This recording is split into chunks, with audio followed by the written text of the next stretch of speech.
I slowly opened my eyes. My head was swimming and a dull pain surrounded my throat. I was thirsty. That was the first thing I noticed. I licked my dry lips as my surroundings faded into focus. My body ached, and I realized it was because I was tightly bound to a metal chair in the middle of an empty room. The barren concrete walls were stained and dirty. The floor beneath my bare feet was cold and slightly wet. A single bulb lit the room, dangling from the ceiling by a string. It cast moving shadows, and I blinked back darkness. An open door stood before me, but I couldn't see anything but the wall of a hallway. I tried to clear my head, tried to remember how I got here. I squeezed my eyes shut and forced myself not to panic. I slowed my breathing and focused my thoughts, desperately trying to summon some recollection of why I was here. I couldn't remember anything.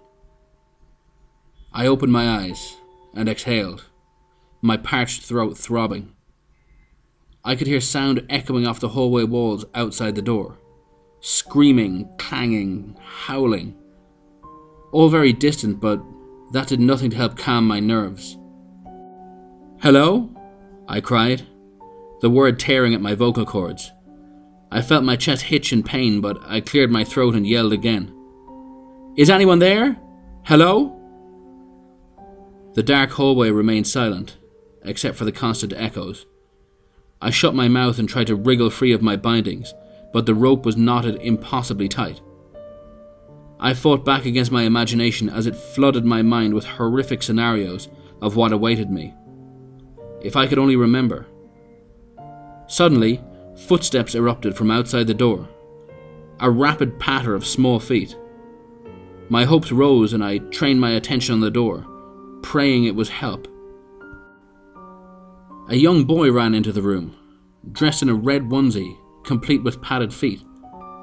Stretched over his face was a plastic devil mask. The eye holes revealed massive blue eyes that greeted me curiously. Taken back, I opened my mouth to speak, but that's when I noticed something was off. His eyes were huge, impossibly round and bulging from their sockets. It sent a shiver of unease down my spine, but I shook it off. This child might be able to free me. "Hey!" I hissed urgently. "Hey kid, can you get me out of here?" The boy took a step closer, cocking his head but remaining silent. I rattled my bound arms against the chair. "Cut me free, please. I shouldn't be here. This is some kind of mistake." The boy eyed me behind a strange mask and stopped directly in front of me. He leaned in close and whispered, his voice like wet silk. "You did a bad thing." Confused, I shook my head. No, this is a mistake. I didn't do anything." The boy's enormous blue eyes suddenly filled with sadness. "Oh, you did a really, really bad thing." I shook my head again violently. "No, I'm sorry, I don't remember. Just please get me out of this chair." Suddenly, before either of us could speak again, a man came charging into the room. He was overweight and dressed in overalls, his grizzled face twisted in seething anger. He was holding a sawed-off shotgun in his arms. "I didn't do anything!" I cried as he advanced on us, my voice cracking. "I'm not supposed to be here!" The big man ignored me and instead grabbed the kid and shoved him hard against the wall. The boy grunted as his back struck the concrete and his eyes rose to meet the grizzled man's. Wordlessly, the man raised his shotgun, placed it against the boy's forehead, and blew his head off. Chunks of gore splattered the wall as shock slugged me in the stomach like an iron fist. My ears rang and time seemed to slow as I watched in horror as the headless body crumpled to the ground. My breath rushed back into my lungs and time seemed to readjust. "Jesus fucking Christ!" I screamed, straining against the ropes, my eyes bulging in horrific shock. "What the fuck?" The man ignored my screams as he bent down and picked up the boy. He slung the ruined corpse over his shoulder and walked out the doorway. Suddenly, the hallway erupted with malicious laughter. A chorus of voices, all howling in glee. I shut my eyes, the noise deafening, as absolute terror filled my every pore. After a few moments, the laughter faded, and I cautiously opened my eyes, unable to believe what I had just witnessed. "Hello?" I jumped as I realized there was another man standing before me. He was dressed in a simple, white, button-down shirt and jeans. His brown hair was cut short, and he appeared to be in his early 30s. His green eyes were dull and lifeless, his full lips pulled down at the corners. "What is going on? Where am I?" I cried, new fear pooling in my stomach like hot blood. The man crossed his arms. "So you're the new one, huh?" He shook his head. "You people disgust me." Questions bubbled on my lips, but he waved them off with a sharp chop of his hand, slicing the air and demanding my silence. He ran his tongue over his teeth, sneering. "You look like you've already seen some of the horrors this place holds, huh?" "Yes. I can tell by the look in your eyes. You're terrified." "You've seen something, haven't you?" "It doesn't seem all that bad now, does it? Looking back. You've been here 5 minutes and already you're shitting your pants." "Where am I?" I gasped, unable to hold back any longer. "What do you people want?" The man crossed his arms behind his back. "I bet you want to get out of here, don't you? I bet you'd like to go back to your home, your family, everything." "Please," I interrupted. "Whatever I did to you, I'm sorry. I really am. But I don't remember." The man rolled his eyes. "You didn't do anything to me, you did it to yourself. You really don't remember anything." I shook my head and felt tears brimming in my eyes. Liquid fear. The man looked at me with contempt. "You waited until your wife left for work and then you went out to the woodshed and hung yourself. You're dead." The recent memory rose in my mind like a monster from a bog. My eyes went wide. As much as I wanted to deny it, he was right. I had killed myself. The incident tore through my brain like a bullet train and left me reeling. "I'm Danny, by the way," the man said, ignoring the shocked look on my face. "And I'm number 2 here. I run the orientation process. I want to make this quick because I'm tired of repeating this fucking thing to you pathetic suicidals. You get one question before I begin." He stared down at me and I scrambled to organize my thoughts into something cohesive. This was all horrifying. Why had I killed myself?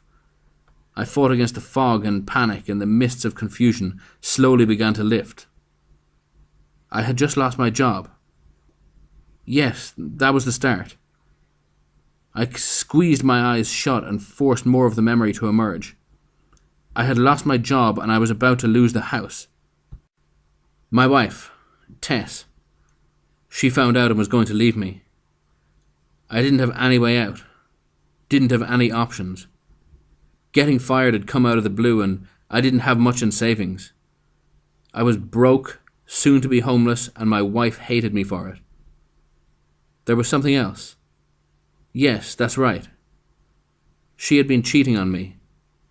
I had seen texts on her phone while she slept one night and confirmed my suspicions. My life had degraded to shit and I had run out of options.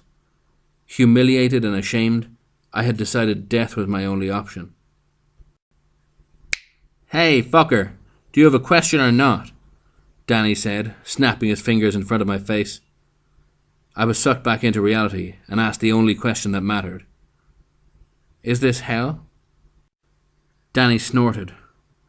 "That's always what you people ask." He began to pace back and forth in front of me. "No, this is not hell. It's not heaven either. This is the Black Farm, and no, I didn't name it that. This is where God sends the souls who have ended their own life. Suicidals. You see, he doesn't really know what to do with you, and neither does the devil. There are genuinely good people who kill themselves. Seems cruel to banish them to hell for all eternity for a moment of weakness, right? Personally, I think God and the devil were just tired of arguing about it, and so they send them here, to the Black Farm. Did God create this place? I asked, growing more and more confused. Danny spit on the floor, chuckling. Sure, at some point, but he lost control of it when he put the pig in charge. What's the pig? I asked, unsure I wanted to know the answer. Danny held up his hand, annoyed. Can I fucking finish? God created this place eons ago, put the pig in charge and then forgot about it for a while. Well, when his back was turned, the pig decided to use his new powers to try and create his own little world. This mess you see around you is the fractured remains of that experiment. The Black Farm used to be a lot nicer, but the pig wanted things to be different. He wanted to create his own vision. These people you see, these monsters, they are the pig's attempt at creating functioning life. Instead of mirroring God's earth, these mutated, horrible creations are full of sin and hatred. They run rampant here, unabashed. This place is chaos. The Black Farm is a circus of freaks and monsters, and it's your eternity. Fear boiled in my gut like thick oil. No, this couldn't be my end. I didn't believe in stuff like this. This wasn't real. I would wake up soon and realize I was just having a nightmare. That had to be it. Danny stood before me and lightly slapped my face. Hey, don't go into hysterics on me. I haven't finished yet. I raised my teary eyes to meet his. Danny smiled. You can always feed the pig. My breath pushed from my lungs like burning steam. What does that mean? Danny spread his hands, still smiling. It's as simple as that. Feed the pig. If you do so, there's a chance he'll send you back to your life. And what happens if it doesn't? I bumbled. You get sent to hell. So flip a coin if you have one. Stay here with us or feed the pig. If you choose to stay, I'll let you go.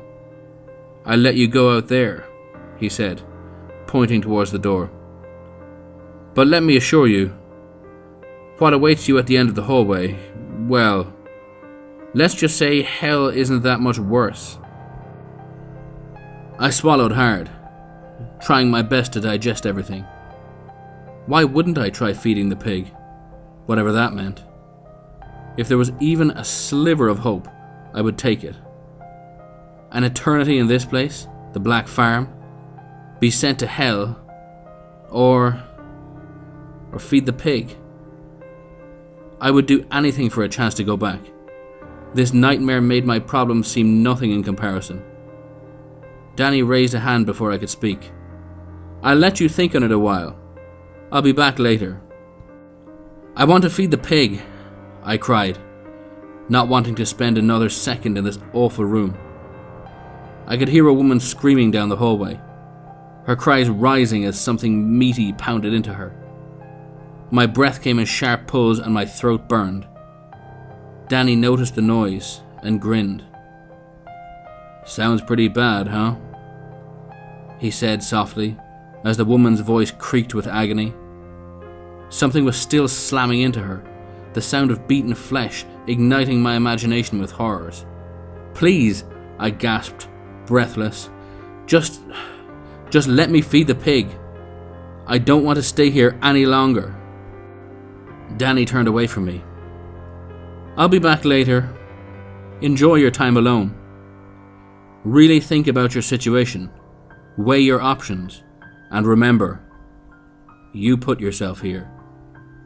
And with that, he was gone, leaving me in the dim room.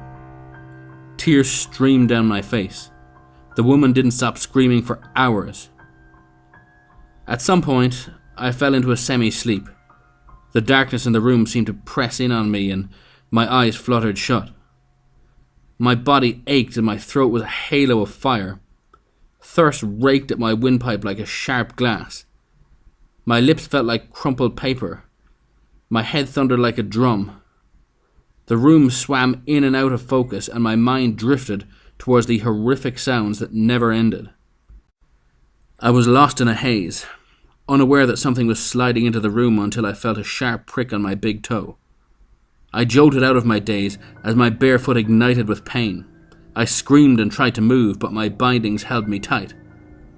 The room rushed back into focus, and I blinked in agony as I felt blood trickle between my toes. I looked down for the source of pain, and I felt a scream claw up my throat. Staring up at me was an armless man. He slithered on the floor like a worm, his bald head scabbed and filthy. His legs were wrapped together in barbed wire, forcing him to wriggle his body to move. His eyes were lidless and wide, two bloodshot white orbs that stared up at me with hungry intensity. His teeth had been removed and replaced with long screws which jutted from his bleeding gums like a broken rock formation. Around his neck was a chain leash, which I followed across the floor to the open door. The end of the leash was held by a tall, naked man. His body was hairless and flabby, covered in similar scabs like his pet. A dirty bag was pulled over his head that hid his features except for a single red eye that peeked out at me from a crude cut in the cloth.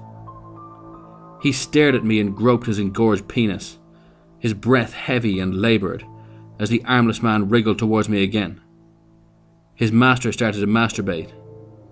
I screamed as the screw-filled mouth bit at me again, and my cries seemed to stimulate the naked man even more. "Get off me! Stop it!" I screamed, horrified. I tried to kick at the man, doing my best to avoid his sharp metal teeth. I brought my heel down on his head and he screamed as his face bounced off the floor. A moan of pleasure escaped the bagman's mouth, and I turned away as a mist of black sprayed out onto the floor. There was a rattle of chains and I turned back to see the two of them leaving, the armless man dragged by his neck out the door.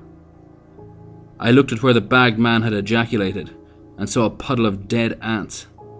I vomited onto myself, thick chunky curtains of bile and slime. "Get me out of here!" I screamed, strands of puke running down my chin. "I don't belong here!"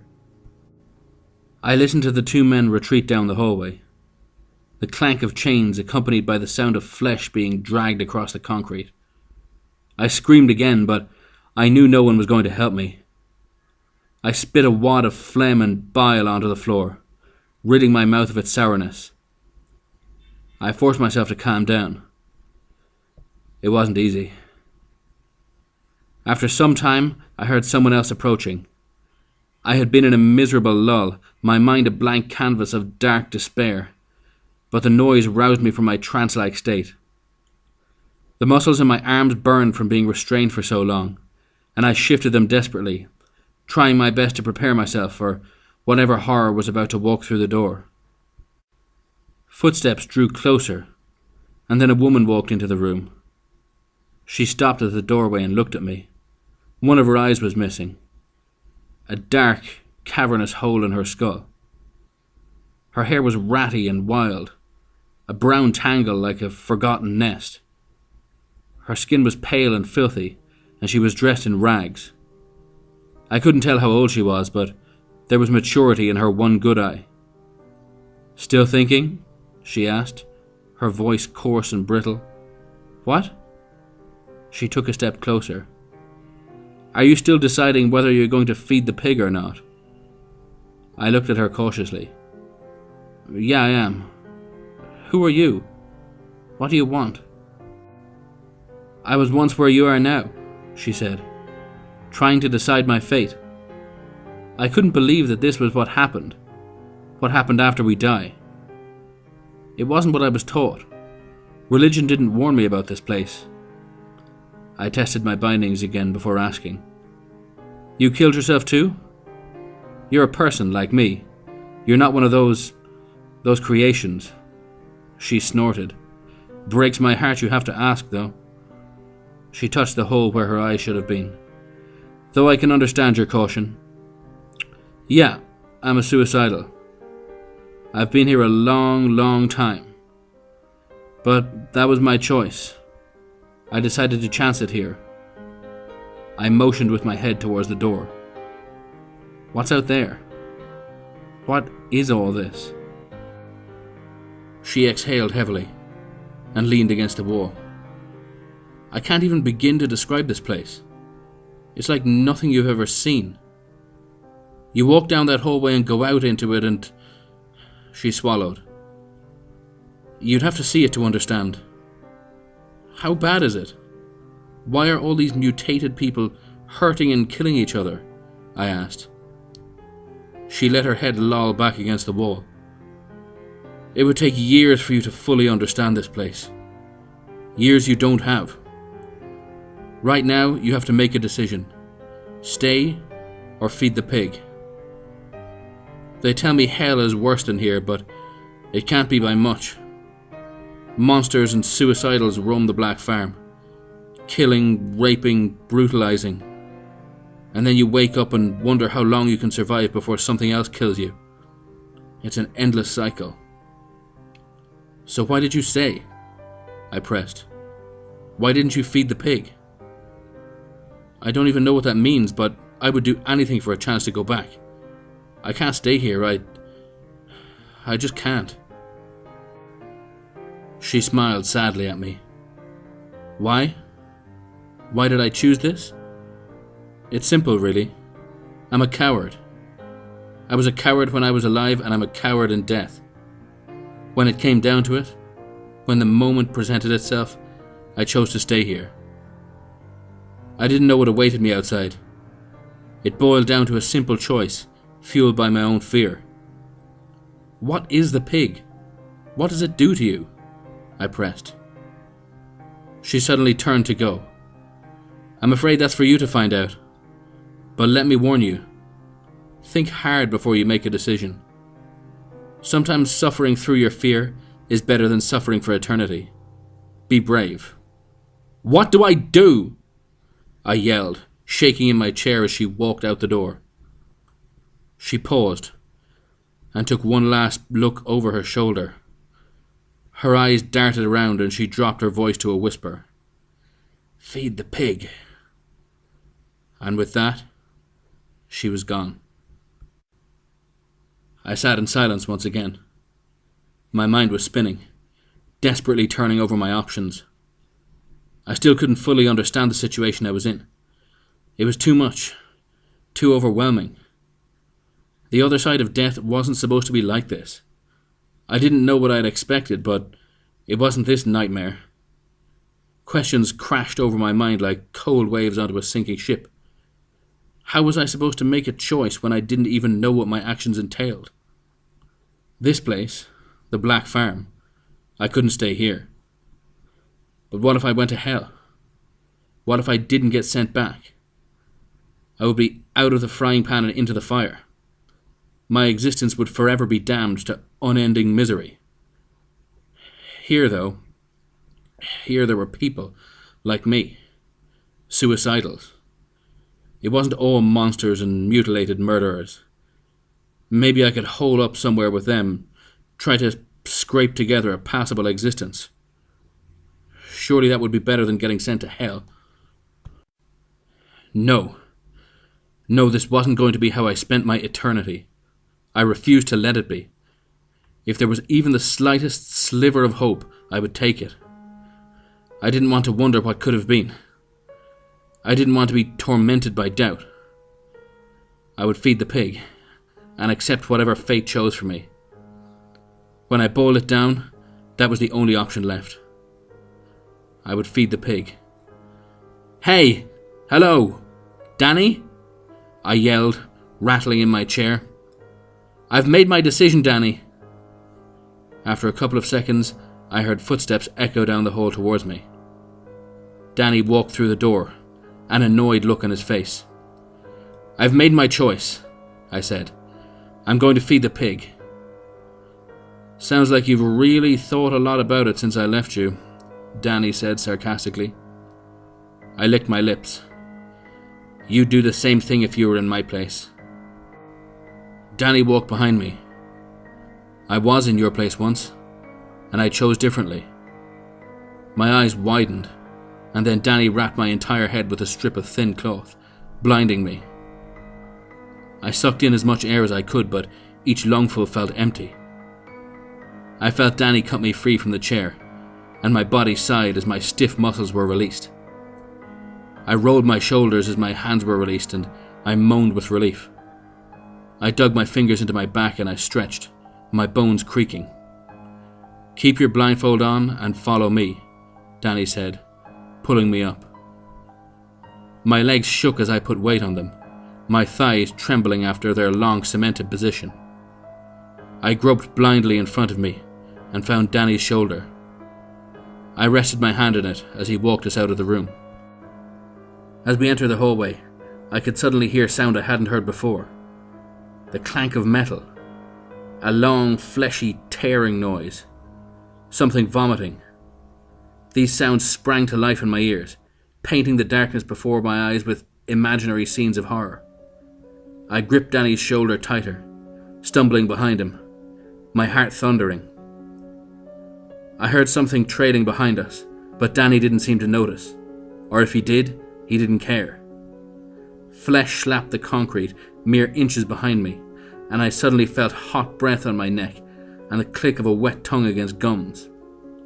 My breathing became even more laboured, as fear choked me. "Going to feed the piggy, are you?" Something whispered in my ear.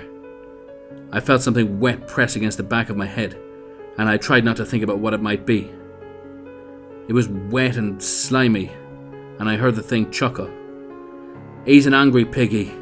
You make sure he gets his meal now," the thing whispered again, its voice low and unlike anything I had ever heard before. It was like a series of grunts and moans jumbled together to form broken words. To my relief, I heard the thing retreat back to wherever it had come from, and I continued to follow Danny. He remained silent as we walked, and I could feel shifts in the air. The thick heat gave way to a cooler, almost pleasant temperature. But then it kept decreasing, and soon I was shivering violently against the cold. I couldn't see anything, but I felt a breeze on my face, like we were outside. I didn't hear Danny open any doors, but nothing about this place was natural. It was like reality blurred and bled into itself, like reels of film melting together. Teeth chattering, I was suddenly blasted with intense heat, and I gasped. My feet tripped over themselves as the terrain changed, and I was suddenly walking on what felt like warm iron. My ears were filled with the sound of blazing furnaces and the clash of working machinery. I couldn't see it, but I felt like there was a vast open expanse overhead. I smelled ash and tasted dirt on my tongue, sweat already forming along my spine. Suddenly, I crashed into Danny as he came to a halt. I backed up a few paces quickly and muttered my apologies. I could hear movement in front of us, a rustle of chains and an odd clicking sound on the metal floor. Something else too. Something snorting. And then the room filled with a deafening sound of an immense pig squealing. I covered my ears, head splitting at the high-pitched wail. I gripped my teeth as the noise echoed off the metal and faded into a series of snorts and grunts. It sounded absolutely enormous. "I've brought another one," Danny announced, a slight tinge of respect lining his voice. "He wants to feed the pig." I waited, expecting to hear some answer, the cloth around my eyes sealing my sight to darkness. I realized my knees were shaking and my back was coated in sweat. I was terrified. "If that is what you wish," Danny said, and I felt him bow under my hand. Apparently some unseen conversation had just happened, and Danny took my wrist and pushed me forward. "Approach the pig," he instructed. My whole body trembled and my knees locked into place. Robbed from sight, I raised my hand, trying to get my bearings. The heat and ash filling my head with nausea. I felt like I was going to throw up, my stomach rolling like a dead sea. I didn't know where I was or what horror lay before me. I felt lost and tiny. A fresh splash of tears dripping from my eyes and soaking into the cloth around my face. "Please," I begged. "Let me see what's happening." Danny was suddenly behind me, pushing me forward. He guided my hands towards something as we stepped together in unison. Even with the cloth around my face, I could see a giant mass of towering darkness before me. It was a spot of black on an already darkened canvas. As we walked forward, I was suddenly assaulted by a horrendous smell, and I gagged, turning away. Danny's grip tightened and forced me to continue. I could sense something just in front of me, a living, shifting mass of flesh. The smell increased to a wretched level and I gagged again. Then hot air was being blown in my face, a blast of heat that came in repeated short bursts. I vomited into my cloth, the source of the smell stemming from the hot air. I choked as the bile gushed over the fabric, soaking it and momentarily cutting off my oxygen. Danny slapped my hands away, and I took a few seconds to steady my breathing again. I was openly crying now, fear and misery collapsing my willpower.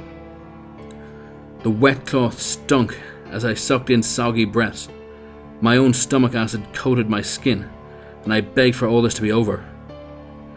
And then something squealed directly in front of me. I felt my bladder go. I was standing before the pig. It was the source of darkness in my obscured vision. A fat, titanic creature that filled my senses with every breath it blew into my face.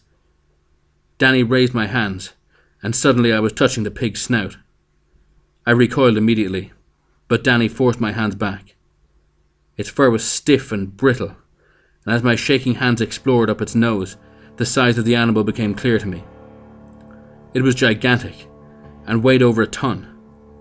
Its flesh wiggled under my sweating hands, and it opened its mouth slightly.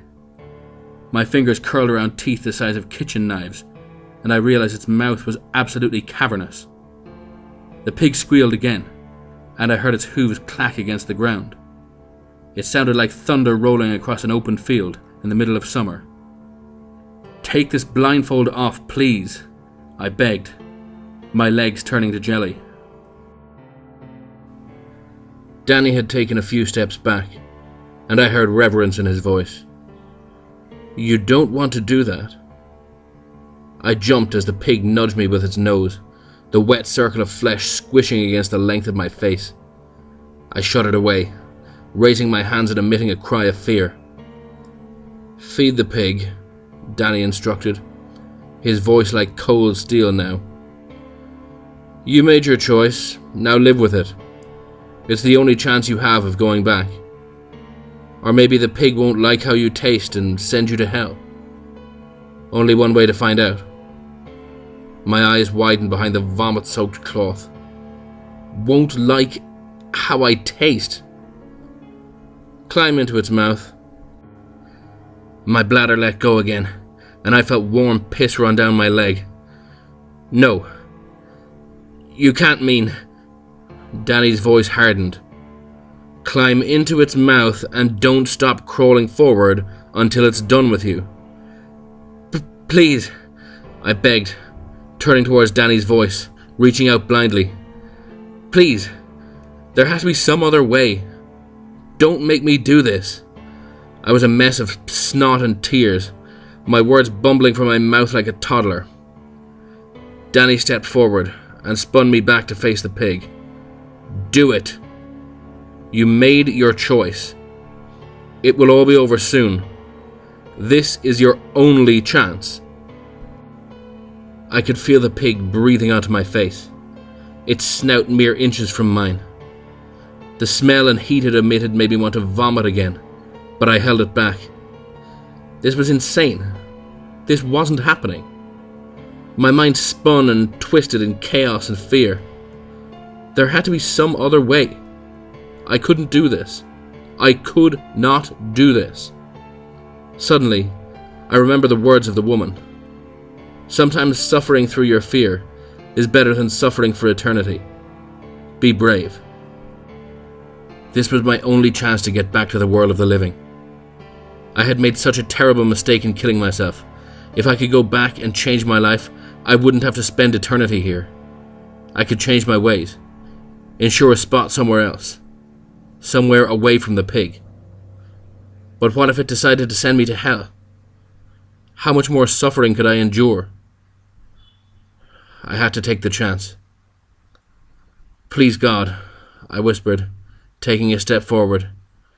If you can hear me, please, have mercy on me. My shaking hands reach out for the pig, and I grasp its thick fur. I felt it slowly lower its head and open its mouth. It was waiting for me, its thick, hot breath stinking in my nostrils. This was it. No turning back now. I slowly gripped its teeth and pulled myself forward into its jaws.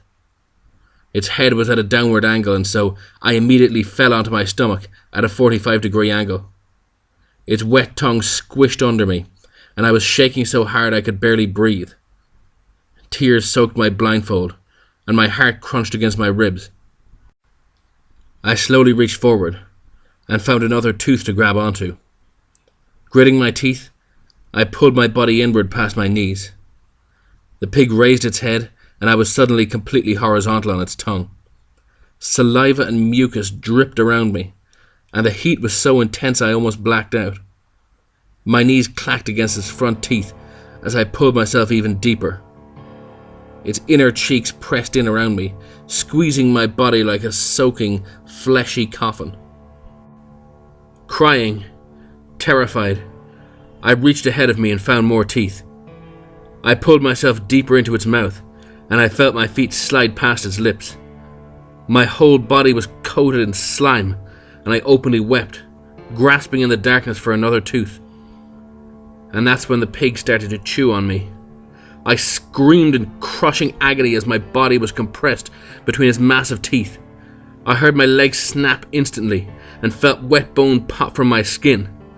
I shook violently as my body spasmed in shock, a mangled twist of blood and pain. Its tongue shifted me in its mouth, and I felt it bite down on my shoulder. My eyes bulged in their sockets as I howled, a hot pillar crunching down on my collarbone. I threw up violently, unable to control myself, the pain overwhelming. Keep crawling.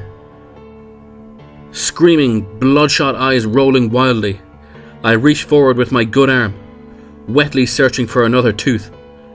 I grit my teeth, blood squirting between them, as my fingers wrapped around something solid. The pig bit down again, its tongue twisting my body so its molars could snap down on my knees. The pain brought darkness, but my howling screams forced my eyes to remain open. Jesus, make it stop! I bellowed, my trembling hands still gripping the tooth ahead of me. Please, make it fucking stop! I ground my teeth together so hard they cracked, screaming as I slowly pulled my body deeper into the mouth. Something was changing. The tight walls of its throat squeezed my head, and I realized I was almost through. Come on, you motherfucker! Come on! I begged, vocal cords cracking. I reached ahead of me and grabbed onto a thick wad of flesh. My head felt like it was splitting, and the pig bit down on me again. I gasped, blood exploding from my mouth in a great gush of red. It had pierced through my stomach, obliterating my insides like bloated noodles. Darkness rushed in on me, and I was in too much shock to even scream. With the last of my strength, right as the blackness took me, I pulled myself forward one last time and felt myself slide down its throat. Darkness. Falling. Screaming. I was screaming. Heat. Heat so intense I thought I would melt. Clanging. Something was hammering on a metal. Colours and images flew past me so quickly I could only make out their shape. Blood poured into my eyes. I felt like I would keep falling forever. Suddenly, my eyes snapped open and I was falling, my breath rushing back into my lungs in a great wave of purity. My face bounced off wood floor, and I cried out as I felt my nose break. I tasted blood and saw stars. I had stopped falling. There was a ring of burning fire around my throat, and I felt impossibly thirsty. I was lying on the floor. I slowly opened my eyes again, and the darkness began to fade, like morning mist under a hot sun. Colours blended together, and shapes came into focus. I was in my woodshed. I reached up around my throat and grasped at the source of heat. It was the rope I had hung myself with, but now it was severed, releasing me from the grip of death. Relief rolled over me in overwhelming waves of thanks. I curled up on the floor and sobbed, tears dripping from my eyes onto the dirty floor. My body shook, unbroken, as I wept, wet hoarse cries rising from my quivering lips. I had been spared. I was alive again. From my spot on the floor, I turned my eyes upward, my voice cracking. "Thank you, God. Oh, thank you." I fell into another fit of uncontrollable sobbing. I promise I won't waste my life again. I promise I'll make things right. I'll fix everything. I don't know how long it was before I got up. Time seemed to stretch for eternity. My mind refused to rebuild, the horrors of what I had just witnessed crushing me. But I knew I would do everything I could to make the most out of my life. I was going to live every day to the fullest. I would devote myself to helping others in dark times. I would reach out to as many suicidals as I could and try to save them from what awaited on the other side. I didn't want anyone else to have to witness the horrors of suicide. I didn't want anyone else to have to feed the pig.